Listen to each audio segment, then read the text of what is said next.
Helmets on for safety.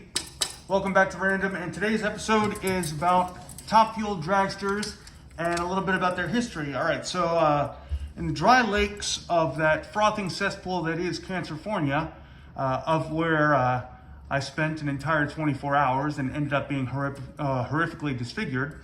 Top fuel dragsters, drag racing, as some people would know it, really started off in the dry lake beds at or around the 1930s, and just after World War II, it really started to pick up because you got a lot of guys with mechanical know-how and bravery, and they would like to get together with cars and basically build them up and see how fast they would really go in a straight line.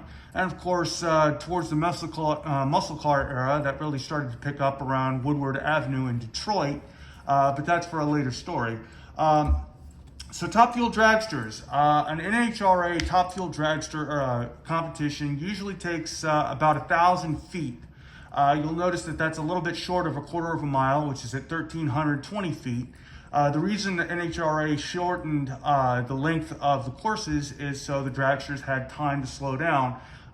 Even with brakes, even with drag chutes, when you're going 300 miles an hour, it takes a little bit of distance to slow down. And well, the more distance you have to slow down, ultimately the safer you're going to be. So what will happen is at wide open throttle, when the light turns green, drivers are subjected to about 4.6 G on takeoff. Now, within 60 feet of actually taking off, that weight increases to 5.6 Gs, just lightning fast, right? So you're going from 0 to 60 in less than half a second, probably closer to 0.2 of a second, and you're already at 100 miles an hour before you hit 30 feet. And by the time you hit 60 feet, you're going about 200 miles an hour. And at the very end of the track, you're approaching 350 miles an hour. So top fuel dragsters, really fast, really powerful. So NHRA regs in 2015 stipulate that nitromethanol, the fuel that top fuel dragsters use, has a mix of about 90% nitromethanol and 10% methanol. Now, nitromethanol is for its stoichiometric burn, has a fuel-air ratio of 1.7 to 1. That means 1.7 parts air to 1 part fuel, whereas gasoline has 14.7 to 1 mix. That's 14.7 parts air to 1 part fuel. You'll notice that gasoline has a higher fuel-air ratio because it has a higher energy density for its given volume, all right? So you've got so many cubic inches of volume to fill, and gasoline takes up most of that space to burn efficiently, whereas nitromethanol takes up half of that space, or less than half, I should say. So for a given volume, you can have more nitromethanol in that volume combust efficiently and produce power. So nitromethanol produces more power by volume over gasoline because you can put more nitromethanol in that same volume and produce more power. It's a little complicated and the engineering is a little beyond me, but my editor probably has notes and is making snide comments about that. So the nitromethanol molecule actually has oxygen in it, right? So it can self-oxidize to a point, but it still needs atmospheric air to help burn and combust completely. We'll get to the supercharger here in a minute. That's what it's there for, to produce more air and more pressure. Now, nitromethanol burns at a slower rate than gasoline does, all right? So gasoline will light off very easily and burn almost completely within a short amount of time. Well, nitromethanol doesn't burn quite as fast. So if you watch closely at a dragster, as it starts rolling at full throttle, you'll actually see raw fuel droplets come out the exhaust stacks. That's because, well, the engine, even though it is burning efficiently, doesn't burn as completely as gasoline. So raw fuel does come out the exhaust, and ultimately burns up in the atmosphere as it exits. Now, what's really cool about that is the nitromethanol, as it burns in the engine on a top fuel dragster, it actually has so much heat. It's like 1100 degrees Fahrenheit. It's so hot that it will literally strip hydrogen from the water vapor in the air away from the water molecules and actually burn it. So at night, you'll see top fuel dragsters have white flames come out of the exhaust. That's the nitro burning with the hydrogen in the atmosphere around the exhaust. So that's kind of cool. Okay, let's see, the editor's notes, get to the white flames. Okay, so the engines. The engines in top fuel dragsters are hemispherical in shape, all right? So what that means is the pistons are a bit like this. So it's a ball on top of the piston. It's actually half of a sphere, right? Hemispherical. That's for a little later on. That's for another video. We'll talk more about that.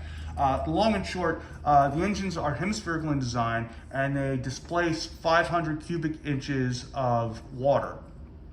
Your standard Nextel Cup engine displaces between 349, 351 cubic inches of water, depending on who makes your engine.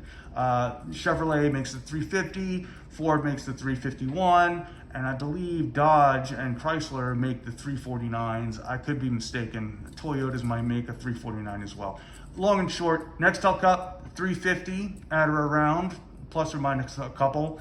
Top fuel dragsters 500. End of story. So those superchargers that they use are 1471 root style superchargers. Okay, so for every revolution they turn, they compress air by a certain amount. There's a formula that my editor hasn't provided for me. I guess I'll have to fire him for it. So believe it or not, those superchargers actually require a minimum 1,000 horsepower just to turn the darn things. So a dragster, a top fuel dragster producing 11,000 horsepower actually needs 1,000 horsepower to even make that horsepower in the first place. So like, all right, let's say for some reason you're able to get into DEI and steal one of their Nextel Cup engines, and you decide to put a 1471 blower on it. Well, that race engine is not going to produce enough horsepower to turn that supercharger because the Nextel Cup engine produces between 800 and 900 horsepower, depending on how it's tuned. That's for a later video. We'll have to get into that a little bit later. Now, if my editor does his job right, there should be a picture right here of a top fuel engine. Now, you'll notice, along with that enormous supercharger, that engine has two distributors on it, right? So that's 2 spark plugs per cylinder. Now we'll get back to that here in a little bit of why that's important, but the long and short of it is they need a lot of spark. They need a very hot spark to get that fuel to combust properly and produce power. Now the intake valves on most top fuel dragsters are billet titanium. Now, for whatever reason, my editor has decided not to tell us what the exhaust valves are made out of, but it is a high temp alloy capable of withstanding the temperatures generated by that engine. The engine has iron cylinder skirts, or liners, I should say. So it's a billet aluminum block, and what they'll do is they'll press fit in ductile iron liners into the cylinders, so the pistons moving back and forth have something more durable to ride against instead of billet aluminum. Because aluminum, even the best grades aluminum are softer than iron or steel. And you don't want galling, you don't want pieces of your cylinder wall burning up in the combustion chamber, causing scarring, basically making a huge mess. Now, it's a wet sump oil system. It means the pickup is actually down in the oil or the lubricant you have down in there. It's a 16 quart capacity pan. Now, some teams will use 16 quarts of Lucas oil additive instead of synthetic oil or anything else. It really depends on, it really differs from team to team. what kind of oil they use, and ultimately how much they use. Now, the way the engines stay cool is from the oil and the fuel being injected into the engine. So you've got a lot of fuel. We're talking between 12 and 22 gallons of fuel going into this engine from burnout and warm up to staging and the full race. So it's just chugging fuel to help keep it cool, but also to help produce power. And well, the oil is also used to help cool the engine while it's under load. Now, going back to the fuel, typically a top fuel dragster will burn between 12 and 22 gallons of fuel for any race. That is the warm-up, the burnout, staging, and the actual race. Now, what's interesting is by the time the car actually makes it down the end of the track, it is out of fuel. And what's also interesting is by the time the car is even halfway down the track, that's 500 feet, the spark plugs that are in it are completely burned out, and effectively the engine is a diesel at that point. Now, the spark plugs, again, they'll have 2 per cylinder. Now, that is for the initial warm-up, they'll use 1 set of plugs. Through the burnout, they'll use that same set of plugs, and then they'll switch distributors to the other set of plugs for the actual race. And again, those plugs will likely burn up by the time it actually hits 500 feet. Now, the reason that happens is because of the spark that's generated by those distributors. It's just so darn hot that ultimately the plugs end up melting. Now, the supercharger has Kevlar straps. If my editor has this picture up right here, you'll actually see straps of Kevlar keeping the supercharger down on top of the engine. And that is because you're just throwing gallons and gallons of fuel down into that combustion chamber, and you're hoping that the intake valves are closing exactly when and where they need to, because if they don't, fire finds its way up into the intake area underneath the supercharger, and it could cause an explosion, causing the supercharger to separate from the engine. And while those Kevlar straps are in place to make sure that when that happens, it doesn't go very far and cause injury or damage to anybody in the surrounding area. So that about covers it.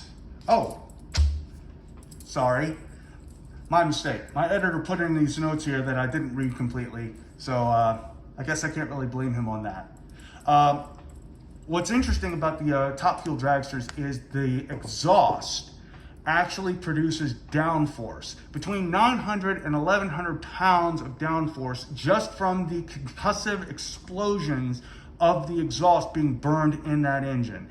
And of course, the rear wing produces 12,000 pounds of downforce. The front wing helps keep downforce on the front end so you don't backflip and cartwheel.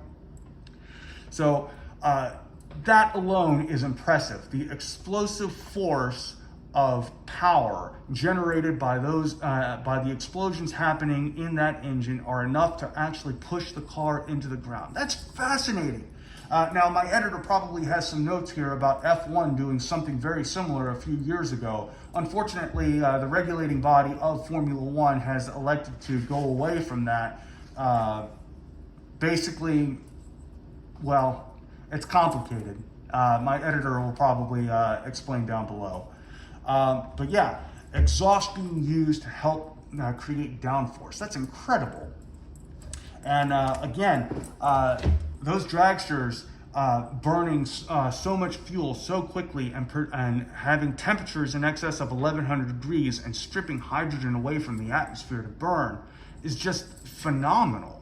And the G-forces that those cars create, particularly on the driver, is just outstanding. Now, granted, a race only lasts between 3.5 to 4 seconds, depending on the atmosphere, depending on where the dragsters are, depending on the reaction time of the drivers. So the engines don't really stay on that long. And again, by the time they hit the end of the track, they've already run out of gas. So they don't get, the engines themselves don't heat soak, right? So they're not running for hours and hours on end, seeing temperatures in excess of 200 degrees. So they don't they tend not to melt down unless something goes wrong, unless oil delivery to the engine doesn't happen, unless the fuel isn't being delivered to the engine as it's supposed to, and then of course they have a meltdown and the engine blows up. So really interesting stuff. There's quite a bit more about Top Fuel Dragsters. I invite you guys to go and check it out in your own time. Please like, comment, and subscribe down below. Tell us what you like, tell us what you don't like, and we'll see if we can work it in on the next episode. But that's it for today. So as always, keep it random.